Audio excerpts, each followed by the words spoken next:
They say whichever way you're going, be sure to keep looking forwards. But if you're riding here, whether you're going right, left, backwards or forwards, I'd say look all around you and it'll make you smile.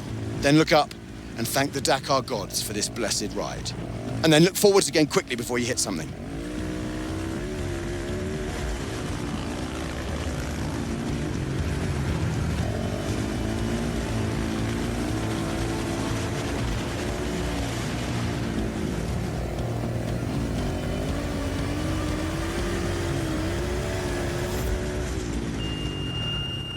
At the first marathon stage of Dakar 26, Skylar Howes fought desperately to mend his ruptured tyre.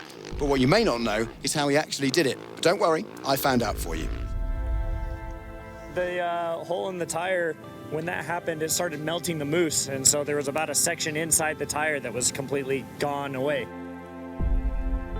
In hopes to make the tire as tight as possible. Kind of the only option to find was to stuff it full of something, and so the best option was to cut the sleeves off of my under layers. I mean, I got to the finish line, so who knows, maybe the sleeves worked. Today saw the first half of this edition's second marathon, and Skylar, still wearing his underwear this time, came in fifth. Taking care of the tires is important, but I think overall is more sandy, so I think not so much stress. It looks like it's going to be another fast stage today. Average, they say, is 97, so that means it's probably over 100 again. Watching the boy racing, it's a really nice feeling. Bradley Cox's dad Alfie, second on a bike 24 years ago, and a veteran on four wheels too.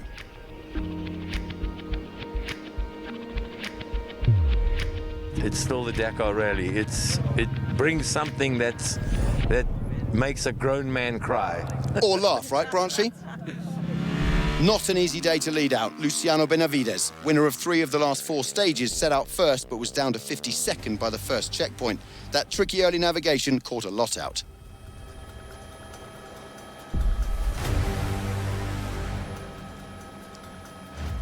It was super tricky navigation in the beginning. I did a mistake. Benavides lost the rally lead but recovered unbelievably well to finish 9th. Ricky Brabeck finished 4th but is up to 2nd overall with tyres intact.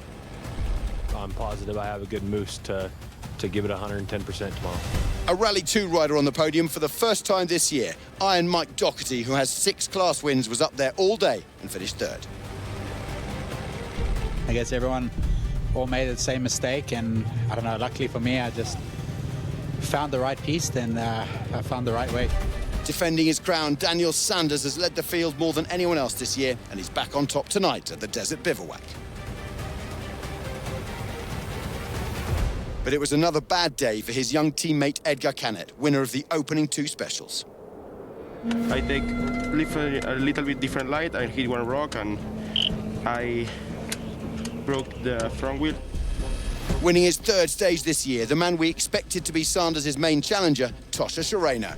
And what a ride, Sharena.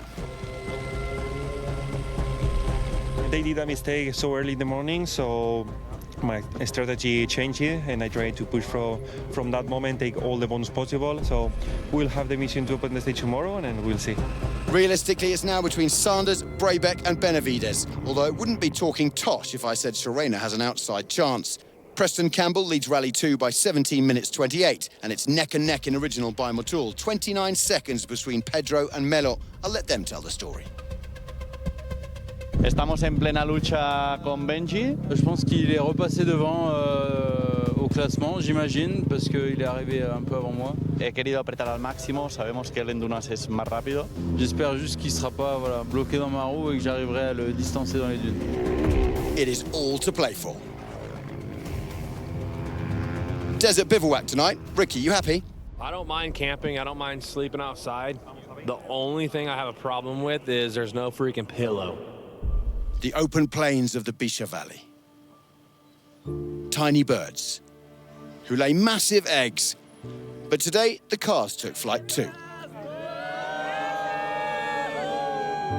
We need to make also good strategy for tomorrow, you know, because tomorrow we don't need to open and just we need to have a good start.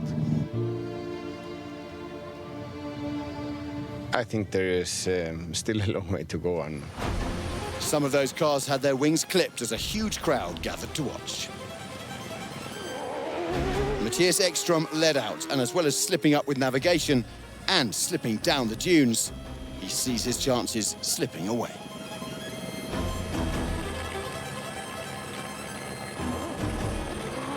Doesn't matter, we lost a lot of time today.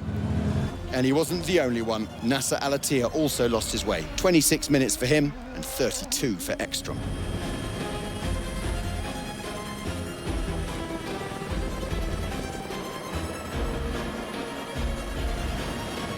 For those with mechanical problems, Penelope was here again. A quick change for Ford. Almost too quick for the mechanics.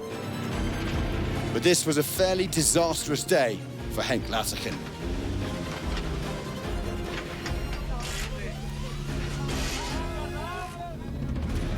At the pit stop, Seth Quintero came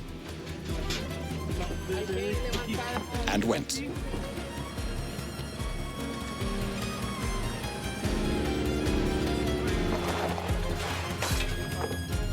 The power steering pump failed, so we have no power steering. Ça prend 10 minutes. C'est pas la fin du monde, mais 10 minutes et dans la course à la victoire, ça fait beaucoup. 25 minutes lost for Laterken, 13 of which were at the pit stop. But he is still only 6 minutes behind overall and teamed up with Nasser al-Attiyah. The Qatari slipped down to third after today.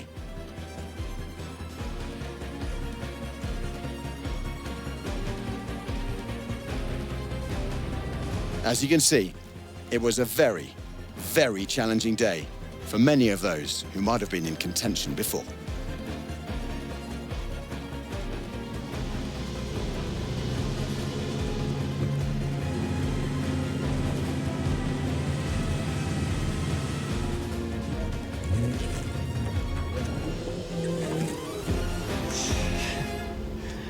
My race is not the cleanest one so far, so yeah, this is going with the trend that we've been carrying so far. Yes, it is a story about Mathieu Serradori. Disons que je suis pas pilote professionnel puisque dans une semaine je reprends le travail, mais notre rêve c'est de gagner le Dakar. Alors tous les ans on s'y emploie, on essaye d'être meilleur. The Frenchman is a privateer, but has had an unbelievably impressive race. He remains in the top 10 despite issues today. Toby Price and Armand Mondleon continue to go steady and well, just 2 blips in their results on the Australian second car Dakar.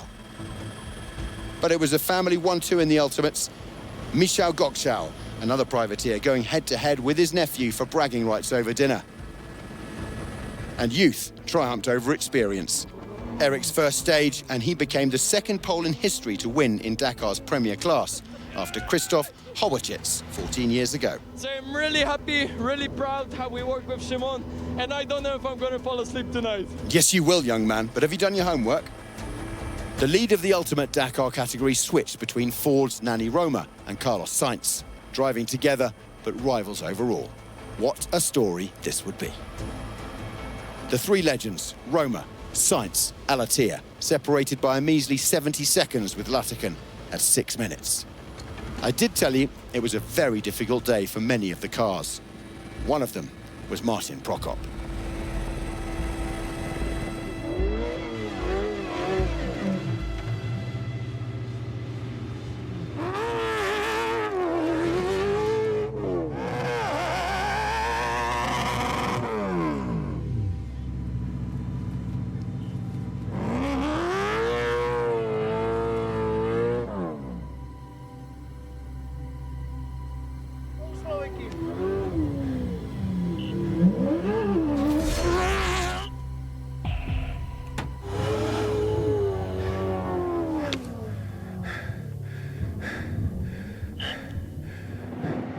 It was another stage win for Rokas Baszuska, with his lead at the top of the stock class now over 3 hours.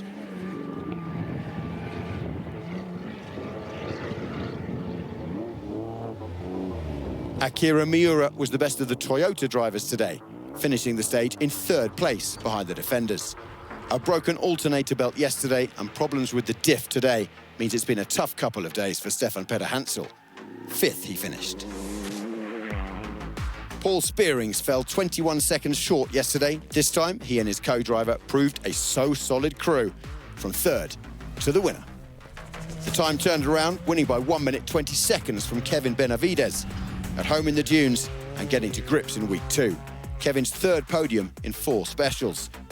And Argentina were second and third. Stage 1 winner David Zille has returned to the top table podium in the class, but a disastrous day for Nico Cavigliasso. Yasser Seidan is now Pau Navarro's closest challenger. A tough time for 2024 SSV champion Xavier de Soltrait, and it didn't get any better.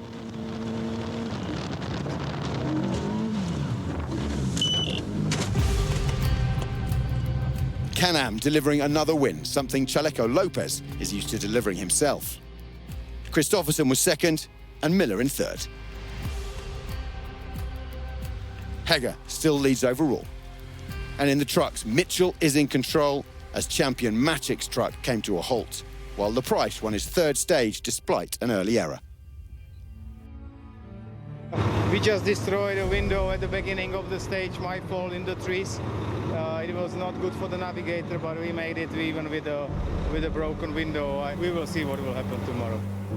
Sand. Ostriches bury their heads in it. We draw a line in it and build castles on it. There's sandpaper, sandwiches, sandals.